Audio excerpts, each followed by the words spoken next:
이 부르심이란 말요, 영어로 콜링이란 말은 이 굉장히 진지한 말이에요. 무거운 말이잖아요. 그죠? 쉽게 할 수 있는 이야기는 아닙니다. 뭐 농담하는 중에 뭐 콜링 이런 이야기는 할 수가 없잖아요. 막 떠들고 놀다가 너 부르심이 뭐냐? 뭐 이렇게 물어볼 수는 없잖아요. 하나님이 부르셨다 이러면 좀 특별한 사람 같아요.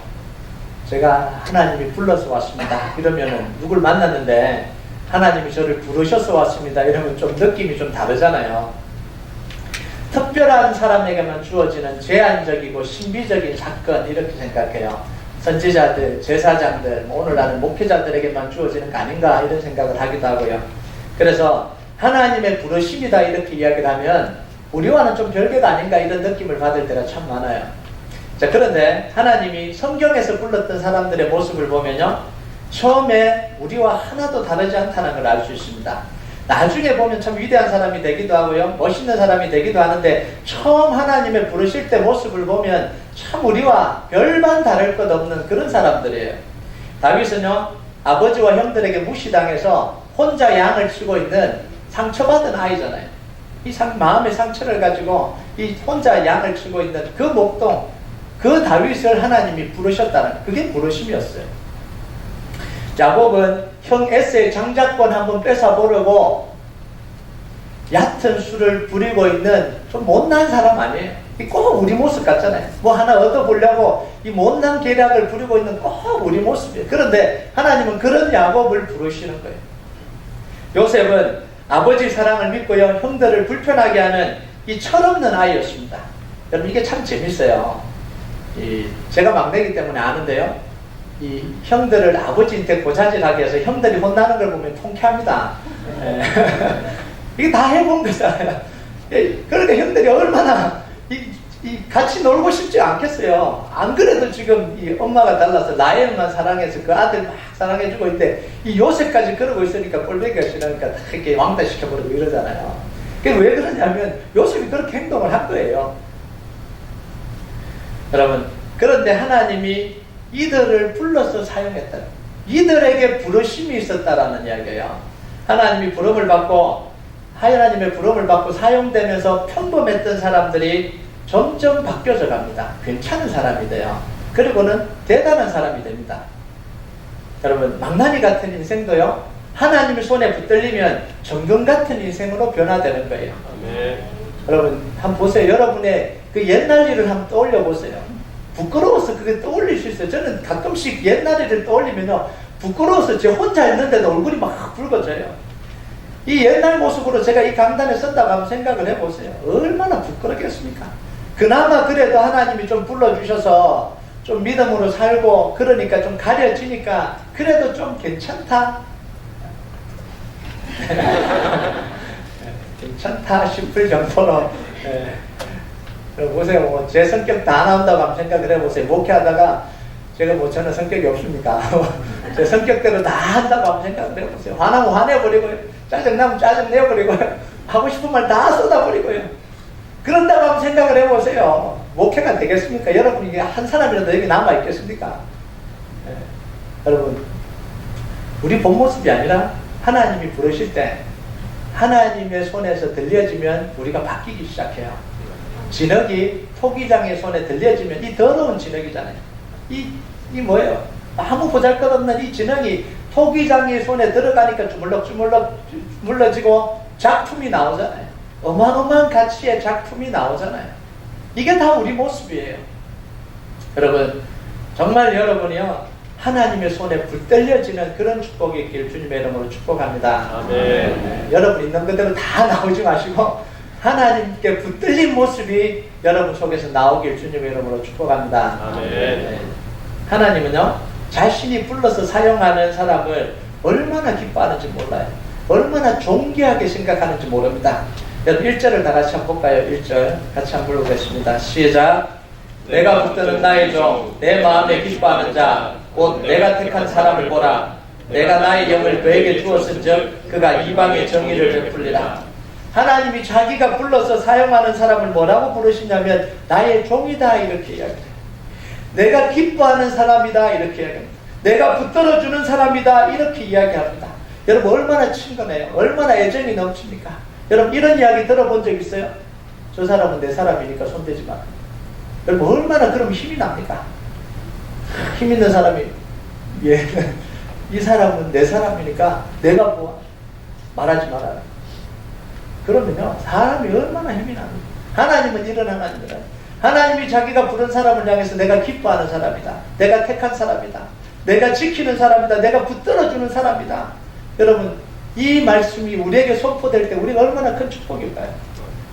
자 그러면 하나님이 부르심의 기준이 도대체 뭐냐?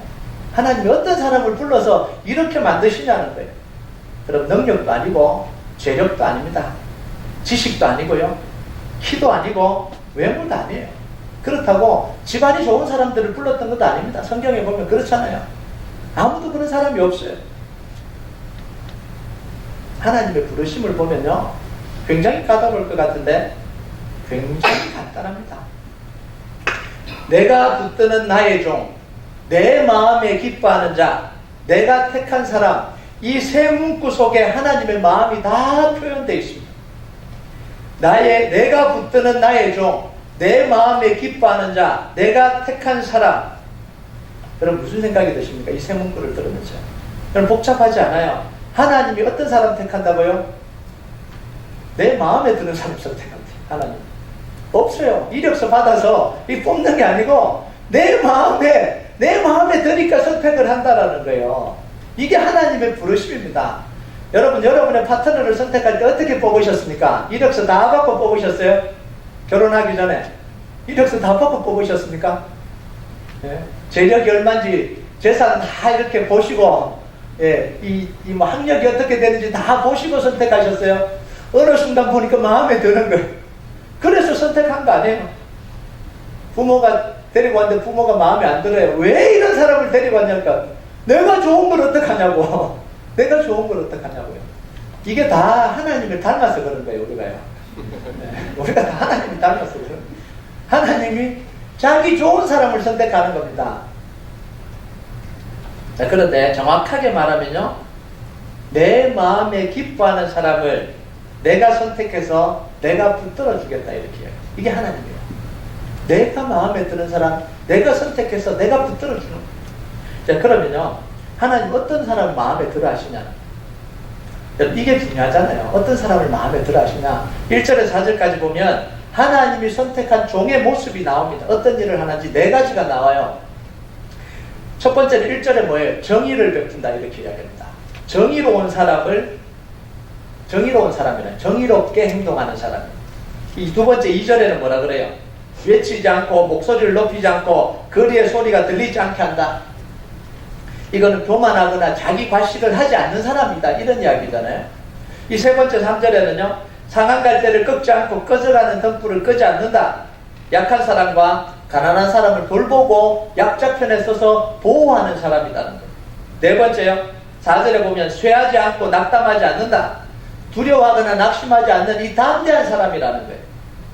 자 정리를 좀 하면요 정의롭게 행동하고 교만하거나 과시하지 않고 약자를 돌보고 약자 편에 서서 두려워하거나 낙심하지 않고 담대한 사람이라는 이야기예요. 여러분 이런 4가지 자질을 가진 사람은 어떤 사람입니까? 완벽한 사람이에요. 이런 사람은 없어요. 이 4가지를 듣고 이거 나구나 이러면은 정신과 치료를 조금 받으셔야 돼요. 있을 수가 없는 이야기예요. 여러분 사람이 욕구가 있고요 교만이 있고 고집이 있고 자존심이 있고 두려움이 있고 이렇게 있는데 어떻게 이렇게 행동할 수가 있습니까? 없어요. 사람이 그럴 수가 없어요. 이 모든 것을 두루 갖춘 사람은 세상에 존재하지 않습니다. 하나님이 이런 사람을 찾아 부르고 싶어도 그런 사람이 없어요. 그럴 수가 없는 거예요. 그러면 우리가 하나님 앞에 부름받으려면 뭐 해야 돼요? 열심히 정의롭게 살아야 되는 거예요. 약자를 막 돌보고 있으면 하나님이 부르시는 거예요. 오늘 말씀의 핵심은 그게 아닙니다. 1절의 핵심이 뭐냐면 나의 영을 그에게 주었은즉 이렇게 이야기합니다. 나의 영을 그에게 주었은즉. 하나님의 종에게 4가지 모습이 나타나는 이유가 뭐냐면 그 사람이 완벽해서 이런 모습이 나타나는 게 아닙니다. 그 사람이 인격이 있어서 그런 모습이 나타나는 게 아니라 하나님의 영을 그에게 부어주시니까 그 사람 속에서 그런 모습이 나온다라는 이야기입니다. 여러분, 다시 말하면 그 사람이 하나님의 영에 굴복하니까, 하나님 말씀에 순종하니까 그 모습이 나온다는 거예요. 여러분, 우리가 가지고 있는 인격으로 이 모습이 나오겠습니까? 우리가 가지고 있는 인격과 성격으로 이 모습이 나오겠어요? 안 나오는 거예요. 성령님이 우리를 붙들어 주시니까, 성령님에 사로잡히니까 적어도 그 모습이 그렇게 나오는 거예요. 말씀에 순종하니까 막 분노를 쏟아내야 되는데 말씀에 순종하다 보니까 그럴 수가 없잖아요. 그래서 웃으면서 괜찮습니다. 그러니까 그러면 봐줄만 하잖아요. 여러분, 우리가 살아가면서 분노나는 일도 얼마나 많고, 싸우고 싶은 일도 얼마나 많고, 정의롭게 그냥 정의의 칼을 휘두르 벌리고 싶을 때가 얼마나 많아요. 그런데 기도하다 보니까 성령님이 또 그렇게 못하게 하잖아요. 그러면 안 된다. 그러면 또 그걸 받아들이고 눈물을 흘리면서 주님 왜 안 됩니까? 제가 억울한데 왜 안 됩니까? 그 말씀 주시면 또 그 말씀으로요 또 마음을 누르고 또 편안한 말을 하고, 그러니까 뭐예요? 우리가 인격도 성숙이 되고 공동체도 이루어지고 그렇게 가는 거예요. 이 하나님의 종이라는 건요, 완벽한 사람을 이야기하는 게 아니에요. 성령님의 굴복해서 말씀에 순종해가는 사람, 이 사람을 하나님의 종이라는 거예요. 여러분, 하나님을 부르신 사람들은 완벽한 사람들 아닙니다. 결점 많은 사람들이고요, 고집 있는 사람들이고요, 두려움 많은 사람들이고요, 자기 욕구가 강한 사람들이에요. 성령의 능력이 그 사람을 사로잡았기 때문에 하나님이 사용하시는 모습이 나오는 거예요.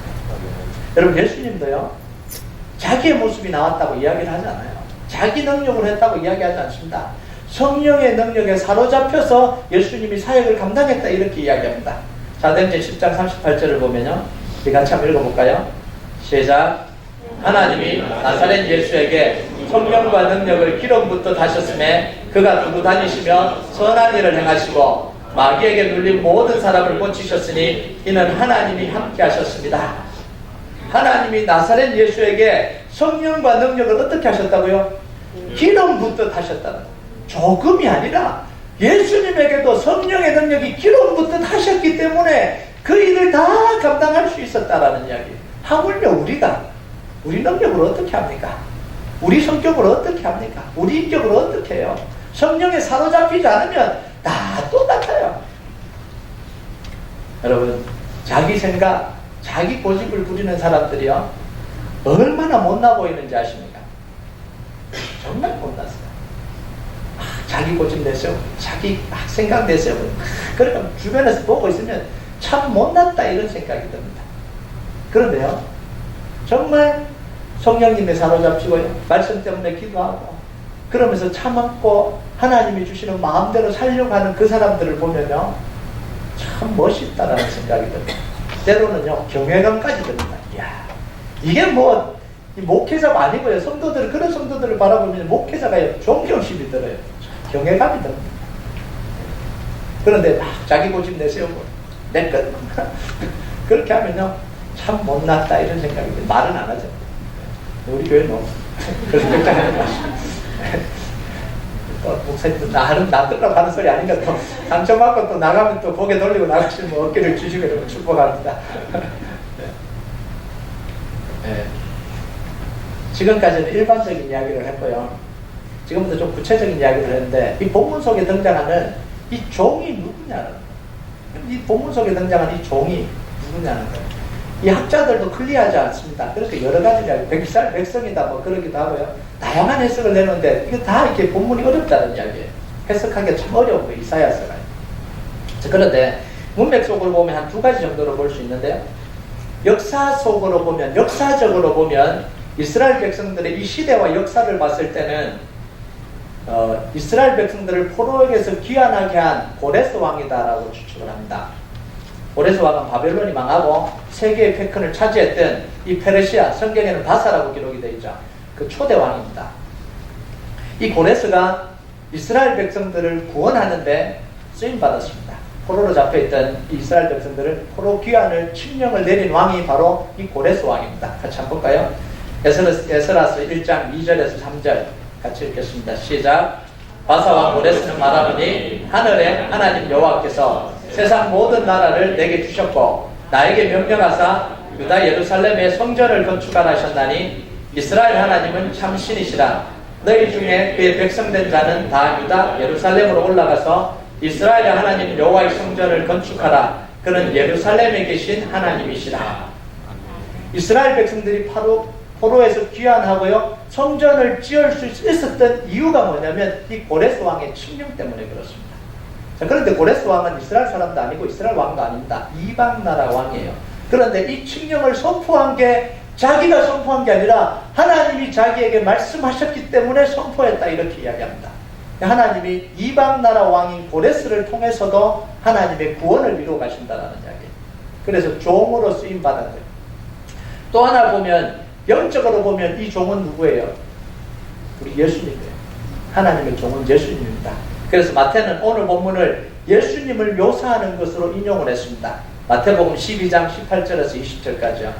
제가 읽을게요. 보라, 내가 택한 종 곧 내 마음에 기뻐하는 바 내가 사랑하는 자로다. 내가 내 영을 그에게 줄 터이니 그가 심판을 이방에 알게 하리라. 그는 다투지도 아니하며 들레지도 아니하리니 아무도 길에서 그 소리를 듣지 못하리라. 상한 갈대를 꺾지 아니하며 꺼져가는 심지를 끄지 아니하시기를 심판하여 이길 때까지 하리니. 그대로 인용해서 예수님의 모습을 묘사하고 있습니다. 자, 여기서 여호와의 종으로서 예수님의 사역이 뭐냐가 중요한 겁니다. 상한 갈대를 꺾지 않으시고 꺼져가는 등불을 끄지 않는 게 예수님의 사역이에요. 상한 갈대와 꺼져가는 등불이 뭡니까? 이스라엘 백성들의 지금 운명이에요. 상한 갈대는 뭐예요? 이제 이 바람에 불려서요, 이게 꺾여져 버린 갈대. 이제는 이제 꺾여서 완전히 끊어져 버릴 그 상황. 상에서 이제 꺾여져 버릴 상황에 놓인 갈대. 꺼져가는 등불은 뭐예요? 기름이 다 해서 이제는 불꽃이 깜빡깜빡. 여러분, 호롱불 켜봤습니까? 기름이 다 되면요, 한꺼번에 푹 꺼지는 게 아니고 깜빡깜빡 하다가 꺼져요. 그런 상황이죠. 깜빡깜빡하는 그런 상황이. 그런데 이런 상황에 놓인 이스라엘 백성들을 다시 구원해 주시는 거예요. 사랑하고 용서해 주셔서 포로로 끌려가서 이제 완전히 망할 상황에 놓인 이스라엘 백성들, 생명이 끊겨버린 이스라엘 백성들을 다시 용서하시고 사랑해 주시고 구원해 주시는 게 하나님의 종의 역할입니다. 메시아의 역할이잖아요. 여러분, 다 무너진 것도요, 다 깨어진 것도 예수님의 손에서 다시 회복이 됩니다. 이게 십자가의 능력이에요. 우리가 예수님의 십자가를 붙드는 이유가 바로 이겁니다. 다 깨어진 것 같은데, 다 무너진 것 같은데 주님의 손에서 다시 회복이 되는 거예요. 가정이 깨어진 것 같고요, 인생이 깨어진 것 같고, 삶이 깨어진 것 같은데 끝이 아닌 게 뭐예요? 우리가 예수님을 믿기 때문에, 예수님이 우리 안에서 구원을 이루어 가시기 때문에 그런 거예요. 여러분, 십자가의 능력은요, 죽음을 이긴 능력입니다. 네. 죽음을 이겼으면 다 이겼잖아요. 네. 십자가 능력은요, 사탄을 이긴 능력입니다. 아멘. 십자가의 능력은 세상을 이긴 능력입니다. 아멘. 예수님의 십자가를 통해서 회복되지 못할 문제가 없다는 거예요. 아멘. 여러분, 7절을 보면요, 내가 눈먼 자들의 눈을 밝히며 갇힌 자를 감옥에서 이끌어내며 흑암에 앉은 자를 감방에서 나오게 하리라. 이게 예수님의 역사, 십자가의 능력. 하나님이 그럼 그들을 종으로 부르신 이유가 뭐냐? 이 고레스를요, 예수님을 또 다른 많은 사람들을 종으로 부르신 이유가 뭐냐? 그 이유가 6절입니다. 종으로 부르신 이유가 6절이에요. 다 같이 한번 읽어볼까요? 6절 시작. 나 여호와가 의로 너를 불렀은즉 내가 내 손을 잡아 너를 보호하며 너를 세워 백성의 언약과 이방의 빛이 되게 하리니. 자, 두 가지를 이야기를 합니다. 첫 번째는 뭐죠? 백성의 언약을 위해서 불렀다라는 거예요. 백성의 언약이 뭡니까? 설명이 안 돼 있어서 잘 모르겠죠. 여러분, 구약에서 이 언약을 이야기하는 건 다 구원 언약입니다. 십자가 언약이에요. 이스라엘 백성들과 맺으신 구원 언약을 이야기를 하는 겁니다. 아담에게 처음 선포됐고요, 여자의 후손이 뱀의 머리를 상하게 할 것이다. 그러면서 아브라함과 언약을 또 맺으시잖아요. 시내산에서 이스라엘 백성들과 또 구원 언약을 맺으시죠. 다윗과 또 언약을 맺으시잖아요. 이 언약을 이야기를 하는 거예요. 그리고 예수님의 십자가로 완성된 바로 이 십자가 언약, 구원 언약을 이야기를 하는 겁니다. 두 번째, 이방의 빛이 되게 하겠다. 이게 뭐냐면요, 아브라함에게 주어진 복에 근원되는 축복입니다. 나중에 이게 시내산 언약에서 또 나오죠. 너로 큰 민족이 아니죠. 제사장 나라가 되게 하고, 갑자기 생각이 안 나는데, 하나님이 이스라엘 백성들 하나님의 선민으로 불렀어요. 이방의 구원을 위해서 쓰임받게 하겠다고 이야기하잖아요. 여러분, 너로 말미암아 아브라함의 축복의 핵심이 뭐예요? 큰 민족이 이루는 게 아니라 마지막입니다. 너로 말미암아 모든 민족이 축복받게 하겠다. 너로 말미암아. 이때 축복이라는 건 물질적인 축복이 아니라 구원이에요. 아브라함의 언약, 시내산 언약, 다윗 언약 모두 이 두 가지가 포함되어 있습니다. 구원 언약과 이 뭐예요? 축복의 통로, 복에 근원되는 언약, 이 두 가지가 핵심적인 언약, 핵심적인 약속이에요. 여러분, 하나님은요, 이 두 가지를 이루기 위해서 하나님의 구원을 이루고 이 축복의 통로가, 복에 근원되는 축복의 통로가 되는 이 두 가지를 이루기 위해서 자신의 종들을 부르시고 사용하시는 거예요.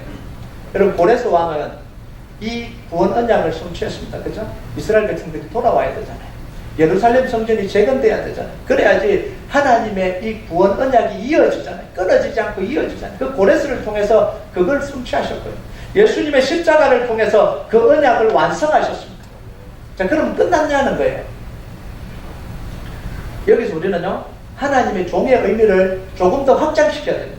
그럼 고레스가 하나님의 종이고 예수님이 하나님의 종이구나, 이게 아니라 이 의미를 우리에게까지 확장해야 됩니다.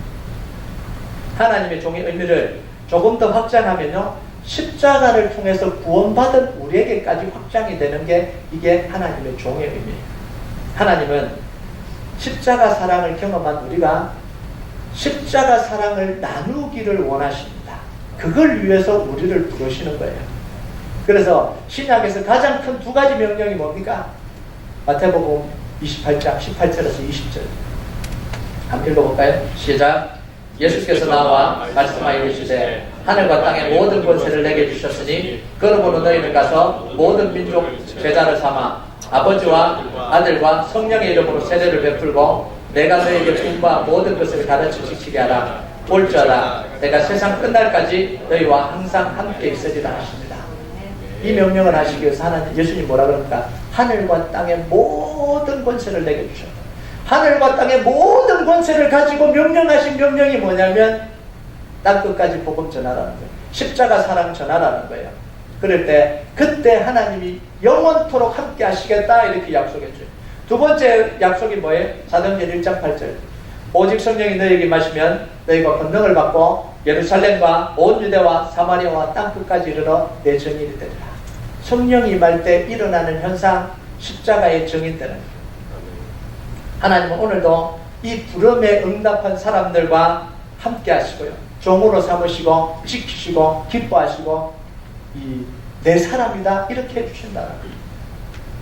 여러분, 그러면 우리의 삶의 목적이 뭐여야 됩니까? 우리가 살아가는 삶의 목적이 뭐여야 돼요? 바로 이 두 가지입니다. 다른 곳에 있지 않아요. 삶의 목적은 두 가지입니다. 십자가의 복음을 전하는 거예요. 복음을 전함을 통해서 십자가의 구원 언약을 우리가 계속해서 이루어가는 겁니다. 이게 첫 번째예요. 두 번째는 복의 근원이 돼서 하나님의 축복을 흘려보내는 겁니다. 세상으로 흘려보내는 것. 이 두 가지가 우리가 살아가야 될 삶의 목적입니다. 이것 외에는 없습니다. 그리스도인인데 이것 외에 다른 목적이 있으면 안 됩니다. 여러분, 하나님이 불러서 사용했던 신구약의 모든 사람들은 세 가지 중에 한 사람이었습니다. 하나님의 구원 언약을 바톤을 받아서 이어가든가, 아니면 예수님의 십자가 사건에 동참을 하든가, 아니면 그 예수님의 십자가 복음을 전한 사람, 이 세 가지 사람 외에는 없습니다. 하나님 불렀던 사람들 중에. 구원 언약을 이어가든지, 십자가 사건에 동참하든지, 십자가의 증인이 되어서 복음 전하고 살아가든지 셋 중에 하나입니다.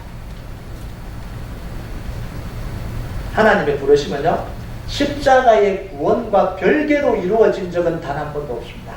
여러분 창세기부터 요한계시록까지 한번 보세요. 십자가의 구원과 별개로 하나님이 특별한 사람을 택하시고 그 사람과 함께 하시고 그 사람을 지키시고 보호하신 적이 단 한 번도 없습니다. 성경은 그렇게 이야기하지 않습니다. 항상 이 십자가의 구원과 연계됩니다. 구원의 언약을 이어가든지 십자가 사건에 동참하든지 아니면 십자가 사건을 정인으로 삼아 정인이 되어서 복음 전하고 살아가든지. 그래서요 많은 사람들이 이야기를 하는 내가 잘되고 부자가 돼서 유명해져서 하나님께 영광을 돌리겠다, 이거는요 성경적인 개념이 아닙니다. 잘못된 개념이에요. 복의 근원되고 축복의 통로가 되는 건 뭐냐면 이방인들에게 구원의 문을 열기 위한 겁니다. 잘 돼서 저 봐라, 하나님을 믿는 사람 복 받으니까 너도 하나님 믿어서 복 받으라, 이 성경적 개념 아닙니다. 물론 그런 의미도 없지 않아 있겠죠. 여러분 한국교회가요 이 개념을 잘못 택한 거예요. 그래서 100년을 이 복음을 전하고 살아요. 하나님의 영광을 위해서 높은 자리를 올라가고 하나님의 영광을 위해서 잘되고 하나님의 영광을 위해서 위대한 사람이 되어야 된다고 그렇게 기도하고 외쳐서 결과가 뭐예요? 지금 대한민국의 현실이 이 열매예요. 열매. 교회가 그렇게 기도한 열매예요. 높은 자리로 올라가고 잘되고 성공해야 된다고는 가르쳤는데 어떻게 살아야 되는지를 안 가르쳤어요.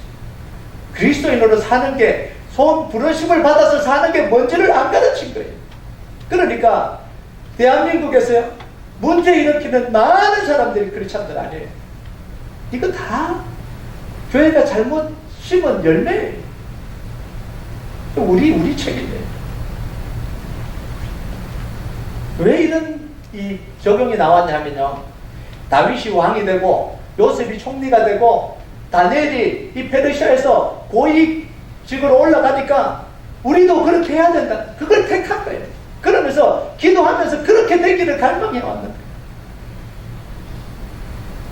여러분, 그런데요 요셉이나 다윗이나 이 다니엘이 고위직에 올라가서 하나님께 영광이 된 게 아닙니다. 하나님의 구원 언약을 이루어가기 위해서 왕이 되고 총리가 되고 고위직에 올라가야 되니까 하나님이 그렇게 만드신 거죠. 자기가 그 자리에 올라서 하나님의 구원의 일을 한 게 아니라는 거예요. 자, 이제 그 자리에 올랐으니까 내가 하나님의 영광을 위해서 살아야지, 이렇게 된 게 아니라는 걸 아셔요. 여러분, 이 다니엘은요 이 고위직에서 3번 떨어졌잖아요. 낙마. 이 다니엘은 정권이 바뀔 때마다, 이 바벨론의 정권이 바뀔 때마다 잘렸어요. 시기로. 그런데 자기가 올라가려고 하지 않습니다. 하나님이 다시 끌어올립니다. 이건 불가능한 일이에요. 여러분, 정권이 바뀌었는데 총리하던 사람이 낙마하고 그 다음 정권의 총리로 올라가는 거, 이거 불가능한 일입니다. 그런데 3번 낙마했는데 올라가요. 누가 올리시는 겁니까? 하나님이 올리시는 거예요. 왜냐하면 그 다니엘을 통해서요 그 후 세대들에게 복음이 전수돼야 되니까요. 그래서 성경을 보면 그 이후에 계속해서 에스라 같은 인물, 느헤미야 같은 인물, 에스더 같은 인물, 모르데 같은 인물이 나올 수 있었던 이유가 뭐냐면 이 다니엘 때문에 일어나는 현상이에요. 그러니까 하나님이 지금 구원의 언약을 이루어가야 되니까 다니엘을 낙마시키면 안 되는 거예요. 그러니까 다시 끌어올리시는 거예요. 이게 하나님의 역사예요. 이 중에 한 명도 내가 총리가 됐고 왕이 됐고 이 고위직에 있었던 걸 자랑하거나 그러지 않습니다. 뭐라고 이야기를 하냐면 하나님께 쓰임받았다는 것만 감사해요. 하나님이 나를 쓰셨다라는 것, 그것에 감사했지 내가 어느 자리에 있었다라는 걸 이야기를 하지 않습니다. 여러분, 하나님의 구원을 이루기 위한 길은요 유명해지고 잘되고 성공할 수도 있습니다. 그런데 그 길만 있는 건 아닙니다. 그래서 많은 사람들이 하나님이 그 사람을 쓰기 위해서 유명한 자리, 중요한 자리에 올려주시는 건 사실입니다. 부인할 수 없는 사실입니다. 그런데 때로는 낮아지고 때로는 고난당하고 때로는 내 것을 잃어버리는 것도 하나님의 인도하심입니다. 그럼 믿으십니까? 예. 이게 믿어져야 돼요. 이게 안 믿어지면 우리는 반쪽 복음 믿고 있는 거예요. 반쪽 복음. 여러분, 우리는요, 사도 바울의 고백을 좀 기억을 해야 됩니다. 빌립보 3장 7절에서 9절 같이 읽을까요? 시작. 그러나 무엇이든지 내게 유익하던 것을 내가 그리스도를 위하여 다 해로 여길 뿐더러 또한 모든 것을 해로 여김은 내 주 그리스도 예수를 아는 지식이 가장 고상하기 때문이다. 내가 그를 위하여 모든 것을 잃어버리고 배설물로 여김은 그리스도를 얻고 그 안에서 발견되려 함이니 내가 가진 의는 율법에서 난 것이 아니요 오직 그리스도를 믿음으로 말미암은 것이니 곧 믿음으로 하나님께로부터 난 의라. 하나님의 부르심의 가장 큰 축복은 성공도 아닙니다. 유명해지는 것도 아닙니다. 잘 살게 되는 것도 아니고요. 내가 하나님 나라의 계획에 동참하고 있고 쓰임받고 있다는 게 가장 큰 축복이에요. 이거 자체가 축복이에요. 쓰임받고 있는 자체가 축복입니다. 하나님의 종으로 내가 사용되고 있다는 게 축복이에요. 여러분, 우리 교회가요 1년 만에 기적적으로 교회를 옮겨오고 200만 불 건물 되는 이 건물을 1달러도 없이 시작해서 1년 만에 구입하는 것, 이거 기적적인 역사예요. 하나님의 역사예요. 그런데 그게 중요한 게 아니라 구입했다는 게 중요한 게 아니고요. 뭐가 더 중요하냐면 하나님이 우리를 사용하고 있다는 게 중요한 겁니다. 하나님이 우리 기도를 들으시고 있다는 게 중요한 거예요. 우리가 바른 방향으로 기도하고 가고 있다는 게 중요한 거지. 건물이 지금 사졌고 이제 성도들이 많이 늘어날 거고 더 커질 거다, 이게 중요한 게 아닙니다. 아무리 커져도요, 우리가 바른 방향으로 걸어가지 않고 복음의 방향으로 걸어가지 않으면 이 큰 건물이 우리에게는 화가 될 것입니다. 우리에게 축복이 아니라 오히려 화가 될 거예요. 그래서 정말 중요한 건 뭐냐면 하나님이 우리를 사용하고 있다는 게 너무 감격적인 거예요. 그럼 저는 이 일을 겪으면서 제일 감격적인 눈물 나는 게 뭐 25만 불 깎아준 것도 감사하죠. 그런데 그거보다 더 감사한 게 뭐냐면 하나님이 우리를 보고 계시는구나. 하나님이 우리 교회를 사용하고 계시는구나. 몇 명 안 되던 학생들 20몇 명 데리고 시작했던 이 교회가 하나님이 지금까지 보고 계시는구나. 지금까지 사용하시는구나. 이 캐롤톤에 오게 하셔서 이 복음의 일을 하게 하시는구나. 그것 때문에 감격이 되는 거지 다른 것 때문에 감격은 아니에요. 여러분, 하나님 앞에 쓰임받을 때요, 우리를 유명하게 할지 부유하게 만들지 높아지게 할지 낮아지게 할지 누구에게 달린 거예요? 하나님께 달린 겁니다. 쓰임 받는다는 게 중요한 거지. 내가 고인식에 올라가냐, 내가 천한 자리에 있냐, 내가 뭐 잘 나가는 자리에 있냐 아니냐, 이게 중요한 게 아니에요. 그 결정은 누가 하시냐면 하나님이 하시는 거예요. 나를 어디에 두실지는 하나님이 결정하시는 겁니다. 여러분, 우리가 예수님을 나의 주인으로 나의 왕으로 섬긴다고 고백하잖아요. 주님이 나의 주인이에요. 주님 나의 왕입니다라고 고백할 때 그게 무슨 고백인지 아십니까? 나를 어떤 모습으로 사용할지 예수님의 결정에 내가 순종하겠습니다, 이런 결정이에요. 나를 어디에 놔둬서 사용할지, 주님이 어디에다 갖다 쓰시든지 나는 그냥 그거 받아들이겠습니다, 이 고백이 뭐냐면 주님은 나의 주인입니다, 나의 왕입니다 라는 고백입니다. 하나님 앞에 나를 드리고 나니까 너는 움직이나 해라. 그럼 이제 우리는 이제 열받죠. 도대체 하나님, 내가 문지기나 하려고 하나님께 헌신한 줄 아십니까? 이게 우리 모습 아니에요. 아니 도대체 나를 뭘로 보고 문지기나 시키려고요? 그게 아니에요. 내가 하나님의 주인이고 왕이라고 고백했으면 문지기도 감사한 거예요. 그 다윗이 뭐라 그럽니까? 악인의 장막의 과보다 왕궁의 과보다 내가 하나님 문지기로 있는 게 좋습니다. 이게 뭐냐면 사실은 왕이 낫죠, 문지기보다. 왕이 낫겠죠. 그런데 그 핵심이 뭐냐면 하나님이 나를 사용해 주시는 게 너무너무 감사해요. 이 감격이 우리 속에 사라지면요, 우리 죽어버려요. 영적으로 죽어버려요. 다 문지기 되라는 이야기 아닙니다. 다 인생이 안 풀리라 이런 이야기가 아니잖아요. 정말 하나님이 나를 사용하신다는 게 가장 큰 감격이 되지 않으면 우리는 이미 영적 타락으로 들어가고 있는 거예요. 그럼 생각을 해보세요. 우리가 성전 이 교회 부흥을 위해서 기도하고 성도들이 와서 구원받기 위해서 기도하고요.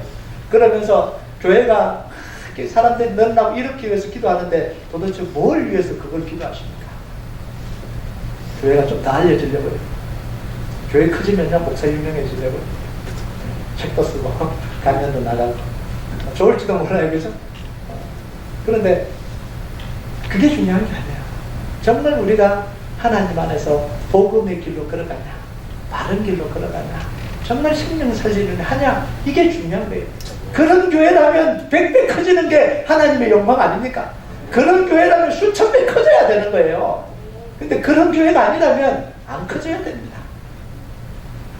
그 다 커갖고 사람들 다 타락시키는데 그거 안 되는 거 아니에요. 그래서 정말 중요한 건 하나님이 우리를 사용하시는 게 중요한 거예요. 여러분, 하나님을 이용해서 내가 성공하고 대단해지는 게 믿음의 목표가 아니라요, 하나님이 하시려고 하는 일에 내가 쓰임받고 있냐, 이거예요. 요셉이요, 자기 좋은 걸 얻으려고 했다면 보디발의 아내가 유혹할 때 내통을 해야 되잖아요. 그잖아요. 이 외국으로 끌려온 노예가 신분을 벗어 던질 수 있는 방법이 뭐겠어요? 여주인 하나 잡는 거 그밖에 더가 있어요? 그러려면 자기가 그렇게 하려면 붙들었어야 되는 거예요. 근데 바보같이 안 붙들잖아요. 바보같이. 다윗이 왕이 되려고 했다면요, 사울을 죽일 두 번의 기회를 놓치면 안 됩니다. 이게 바보예요, 이거. 그런데요, 이 두 사람은 뭐 합니까? 자기가 이룬 일을 멈추고 하나님의 계획에 순종합니다. 하나님의 계획. 다 놓친 거예요. 기회를 다 놓친 거예요. 바보같이. 그런데 하나님이 뭐 하십니까? 하나님의 계획에 쓰실 수 있도록 자기가 이룬 것보다 더 놀라운 일을 이루어 가시잖아요. 다 놓친 줄 알았는데 아까워 죽겠네. 여러분 그럴 때 있잖아요. 내가 붙들라 그랬는데 하나님 말씀 주셔서 놓쳐버렸어요. 그래서 저도 그럴 때가 여러분 해야 되는데 하나님이 하지 마라 그래서 놓쳐버려요. 아까워요. 사실 목사라고 안 아까운 게 아니에요. 아까워요. 그런데 하나님께 순종하기 위해서 그걸 놓쳐버립니다. 기회가 날아간 것 같아요. 그런데 아니에요. 하나님은 반드시 하나님의 계획으로 역사하십니다. 우리 계획이 아니에요. 바울을 예수님 만나고 난 뒤에 성공을 위해서 달려가던 모든 것을 멈췄습니다. 베슬렘을 여기고 예수님이 자신을 부르신 모습을 자기 모습이라고 받아들였습니다. 자기가 꿈에 그리던 모습은 사내들인 공예원이 돼서 그게 수장이 되는 거였을 겁니다. 그래서 유대인 중에 유대인이고 최고로 잘 나가서 정말 이 유대인들의 정치와 이 종교와 이걸 휘어잡는 대단한 사람이 되는 게 자기 머릿속에 그림이었을 거예요. 그런데 어느 순간 예수님을 만나자 예수님은 그게 아니다라고 이야기를 합니다. 내가 너를 이방인의 사도로 세웠다. 근데 사도 바울은 그걸 받아들입니다. 얼마나 힘들겠어요. 받아들이기 쉽지 않는 결정이에요. 근데 받아들여요. 그러면서 하나님이 보내신 곳으로 갑니다. 복음 전하기 위해서 갑니다. 그러다 보니까 전 세계에 복음 전하는 역사가 일어나죠. 보내시는 곳으로 갑니다. 사내들인 공의에 대장되는 것보다 훨씬 더 놀라운 역사가 일어났습니다. 전 세계 수많은 사람들이, 수많은 교회들이 이 바울에게 비치고 있습니다. 복음에 비치고 있습니다. 여러분, 바울이 이렇게 했던 이유가 뭐냐면 하늘나라 상급을 바라봤기 때문에, 하늘나라 상급, 영원한 삶을 바라봤기 때문에 그렇습니다. 여러분, 오늘날 기독교가 현재를 너무 강조하다 보니까요, 현실을 너무 강조하다 보니까 물질적인 복에 집착하게 만들었습니다. 여러분, 우리 부모님 때, 그 위 때만 해도요, 기독교가 어떻게 비판을 받았냐면 현실은 외면하고 내세만 부러지는다 이러고 비판했잖아요. 그러다 보니까 현실을 강조하다 보니까 이제 내세가 사라져 버렸어요. 하늘 소망이 사라져 버렸어요. 하늘나라 상급이 희미해져 버렸습니다. 그런데 성경은 분명히 하늘나라 상급을 이야기하고 있습니다. 우리는 성경대로 믿어야 됩니다. 요즘요, 집사님 저는 하늘나라 상급을 기대하고 있어요. 이러면요, 반응이 어떻게 나오는지 아십니까? 웃어요. 이렇더래. 무슨 하늘나라 상급? 이게 지금 이 시대, 우리가 살아가고 있는 시대예요. 내가 지금 힘들지만 나는 하늘나라 상급을 바라보고 살아요. 웃기지 마라, 속으로는. 겉으로는 네 그래요, 그래 감사하네요. 그러지만 속으로 뭐라 그러니까 저 바보. 이렇게 하는 게 지금 오늘날 현실 아닙니까? 하늘나라 상급을 이루고 있습니다. 이게 기독교의 치명타예요. 하나님은 썩어질 이 땅의 멸류관을 위해서 살지 말고 썩지 아니할 영원한 멸류관을 위해서 살아라고 끊임없이 선포하고 있습니다. 우리가 그 음성 들어야 됩니다. 그거 잃어버리면 우리는 이 땅에서 타락한 인간으로 살아갈 수밖에 없어요. 여러분, 우리가 하는 것은 딱 두 가지입니다. 하나는 하나님은 반드시 구원 계획을 이루어 가신다. 9절을 볼까요? 9절 보면 보라 전에 예언한 일이 이미 이루어졌느니라. 이제 내가 새 일을 알리노라. 그 일이 시작되기 전에라도 너에게 이르노라. 전에 예언한 일이 이루어졌다는 게 이게 뭐예요? 바벨론으로 포로로 끌려가는 게 이루어졌다는 거예요. 그 다음에 뭐예요? 새 일을 알리노라. 내가 새 일을 알리노라. 이건 뭐예요? 바벨론 포로에서 돌아오게 하겠다는 거예요. 이 일을 하나님은 고레스를 통해서 성취하셨습니다. 하나님의 약속은 반드시 이루어집니다. 하나님의 계획은 절대로 실패하지 않습니다. God's plan never fails. 절대로 실패하지 않아요. 이게 왜 중요한지 아십니까? 이 말은 우리가 하나님과 함께 일할 때 우리 인생은 never fail. 실패할 수 없습니다. 하나님의 계획을 붙들고 가는데 하나님의 계획이 실패하지 않는데 우리 계획이 어떻게 실패합니까? 우리 인생이 어떻게 실패합니까? 실패할 수 없어요. 그래서 우리가 담대할 수 있는 이유가 뭐냐면요, 내가 하나님의 계획대로 가고 있다라는 그 확신만 있으면요 두려울 이유가 없는 거예요. 우리 교회가 지금 그렇게 왔잖아요. 아무것도 없는데도 하나님의 계획대로 가고 있다, 약속의 말씀을 붙들었다는 그 하나만 가지고 붙들고 왔는데 하나님이 역사하신 거잖아요. 벨크럽시 나도 여러 번 났어야 되는 그 상황. 그런데 하나님은 그렇게 하지 않지 않습니다. 우리가 주님의 계획을 붙들고, 두 번째는요, 하나님의 구원 계획에 동참한 사람들을 하나님은 하나님의 이름을 걸고 지키십니다.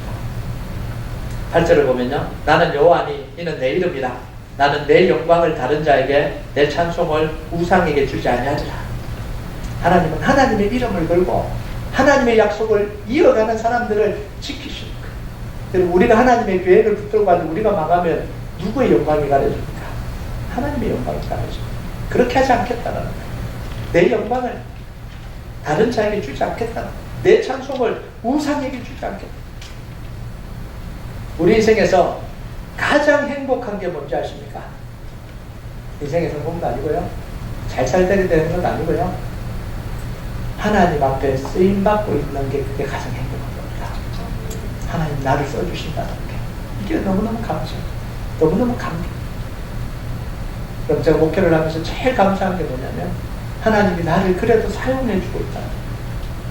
여러분, 여러분에게 가장 행복한 게 뭡니까? 하나님이 여러분을 사용해 주신다. 그게 가장 행복한 거여야 됩니다. 그게 신앙이에요. 그게 신앙의 핵심입니다. 우리를 부르신 하나님, 이제 마지막으로 우리를 부르신 하나님 어떤 모습이냐면 5절이에요. 하늘을 창조하여 펴시고 땅과 그 소산을 내시며 땅 위의 백성에게 호흡을 주시며 땅에 행하는 자에게 영을 주시는 하나님 여호와께서 이같이 말씀하시되, 하나님이 어떤 하나님, 우리를 부르신 하나님이 어떤 하나님이냐면 창조주 하나님이에요. 땅의 소산을 컨트롤 하신다라는 거예요. 심었는데 풍년이 되고 흉년이 되고 누가 결정하냐? 하나님이 결정하신다라는 거예요. 우리에게 물질을 주시기도 하고 거두가시기도 하시는 분이라는 거예요. 그 누가 결정하냐? 하나님이 결정하십니다. 내가 펀드에 투자했는데 그거 수익 날지 누가 결정하냐? 내가 결정하는 거 아니야. 하나님이 결정하십니다. 사람이 죽고 사는 걸 누가 결정합니까? 하나님이 결정하시는 거예요. 이런 능력이 있는 하나님이 우리를 부르신 겁니다. 얼마나 귀한 거예요. 얼마나 감사해요. 여러분이요, 인생계획 30년 세워놔도 40년 세워놔도 그 결정하는 거 누가 결정하십니까? 데려가는 거 누가 결정하세요? 하나님이 결정하십니다. 하나님. 나는 지금 30대니까 앞으로 향후 한 50년 계획 세워놓고 은퇴 계획까지 다 세워놔도 그거 내 계획대로 안 되잖아요. 우리 계획대로 안 되잖아요. 그래서 하나님 뭐라 그러니까? 오늘 밤에 내 영혼 데려가면 그 계획 다 누구 거 되겠느냐? 하나님이 인정하지 않는 계획은 다 끝나는 거예요. 여러분, 그래서요, 하나님 손에 붙들린 사람은 행복합니다. 우리 인생이 그렇게 돼야 됩니다. 정말 하나님이 축복해 주시고 하나님이 이끌어가시고 하나님이 함께 하십니다. 여러분 사업할 때도 이렇게 하시길 주님 여러분을 축복합니다. 여러분 직장생활 때 하나님이 나를 도와주시고 밀어주셔야지. 내가 막 올라가려고 눈치 보고 다른 사람을 막 짓밟고 이게 그리스도인의 모습이 아니에요. 내 사업이 잘 되기 위해서 다른 사람을 사기치고 막 속이고 이렇게 돼서 뭔가가 되는 게 그게 아니죠. 하나님이 막 밀어주십니다. 하나님이 되게 해주십니다. 여러분 우리 교회를 보면 아시죠? 하나님 되게 해주시잖아요. 하나님 밀어주시잖아요. 그게 우리 인생이 돼야 됩니다. 그게 그리스도인이 돼야 돼요. 그래야지 이방의 빛이 되는 겁니다. 저 사람 보니까, 저 집사님 보니까, 저 권사님 보니까 하나님이 뒤에서 막 밀어줍니다. 그러니까 이거 어떻게 당해내겠습니까? 어떻게 당해내겠습니까? 그러니까 그 삶 속에서 하나님이 보여질 수밖에 없잖아요. 여러분 하나님이 완전하기 때문에 우리가 완전해질 필요는 없습니다. 하나님의 능력이 있기 때문에 우리가 능력이 있을 필요는 없어요. 하나님이 강하시기 때문에 우리가 강한 사람이 될 필요는 없습니다. 근데 단 하나, 하나님이 부르실 때 순종할 마음이 있어야 됩니다. 완전해지라는 이야기가 아닙니다. 하나님이 부르실 때 따라갈 마음이 있어야 되고요. 하나님 부르실 때 아멘 하고 순종할 마음만 있으면 하나님은 얼마든지 우리를 사용하신다는 거예요. 우리의 인격과 상관없이, 우리의 생각과 상관없이, 우리가 어떤 사람이 상관없이 주님께 순종할 마음만 있으면, 말씀에 순종할 마음만 있으면요, 언제든지 하나님 우리를 사용하십니다. 특별한 사람만 아니에요. 가끔씩 그러죠. 하나님 목사님에게는 하나님이 도우시는 것 같아요. 이런 성도들이 좀 있어요. 그런 게 아니에요.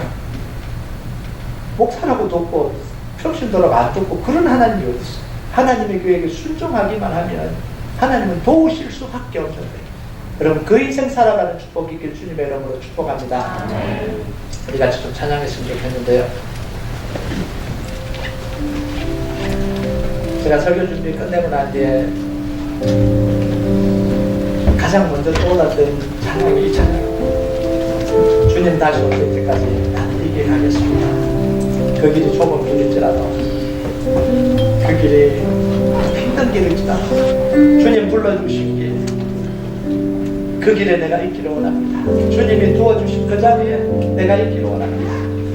내가 가는 이 길 끝에서 주님이 맞이해 주실 겁니다. 때로는 이해받지 못하고, 때로는 그렇게 왜 사냐 이렇게 이야기 들을지 모르지만 주님이 불러주셨기 때문에 눈물 나는 현장이라도, 어려운 길이라도, 폭풍우가 몰아칠지라도, 기회가 놓쳐버린 것 같은 그 상황 속에서도 주님 붙들고 걸어갑니다. 왜냐하면